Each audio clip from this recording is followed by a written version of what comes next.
international cruise ships arrive in Bali as maritime tourism's future looks bright. Massive renovations are being made to Bali's Benoa Harbour so that the island can accommodate larger cruise ships.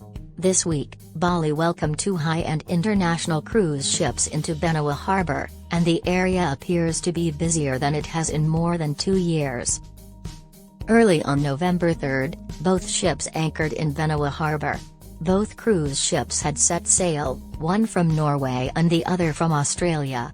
2,083 people in all got off the ships and walked onto dry land to enjoy a few hours taking in everything Bali has to offer.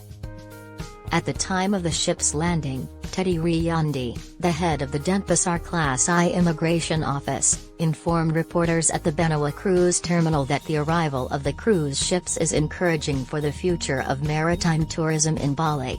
Today, we both witnessed the arrival of two cruise ships, specifically Australia and Norway, carrying 2,083 foreign tourists who would visit the island of Bali, he stated. After a hiatus during the COVID-19 pandemic, this is encouraging for the tourism industry. Before the passengers boarded the Viking Orion and Queen Elizabeth cruise ships and after they disembarked, Riyandi and his crew checked their immigration status. The immigration inspection program for cruise passengers makes it possible for visas on arrival to be authorized before passengers disembark in Bali. In order to expedite the process for foreigners' arrival, Riyandi explained that immigration inspections and the issue of visas on arrival are done on the vehicle. Then they can travel right away to Bali's island to experience its beauty. Cruise passengers are still subject to the much disliked 500,000 Indonesian rupiahs visa on arrival price, despite the fact that it is typically covered by their predetermined cruise experience fee.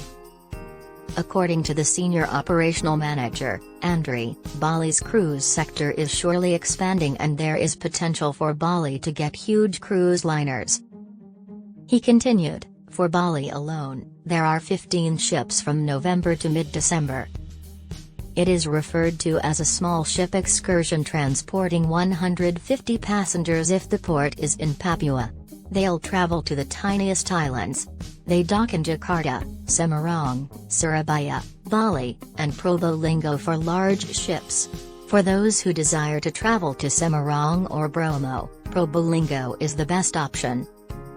The government's initiative to market Bali as a resort for retirees is in line with the promotion of cruise travel there. There are numerous enthusiasts from Europe, Australia, and America, Angre continued. Asian passengers are uncommon, most of them are retired and on vacation.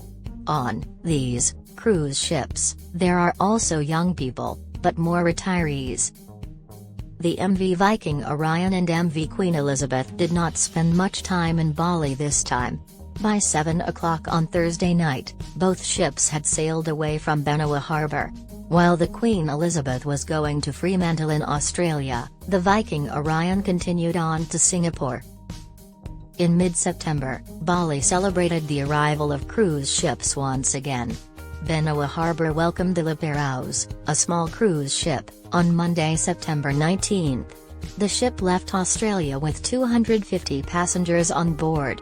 Before the end of 2023, 53 cruise ships were scheduled to visit at Benoa Harbour, and many more are expected to be added to the schedule in the upcoming months.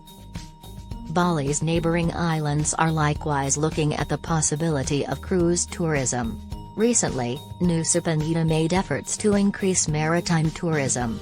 The tiny Nusa Islands are too small to accommodate massive cruise ships like Benoa Harbour and are managed as a part of Bali province.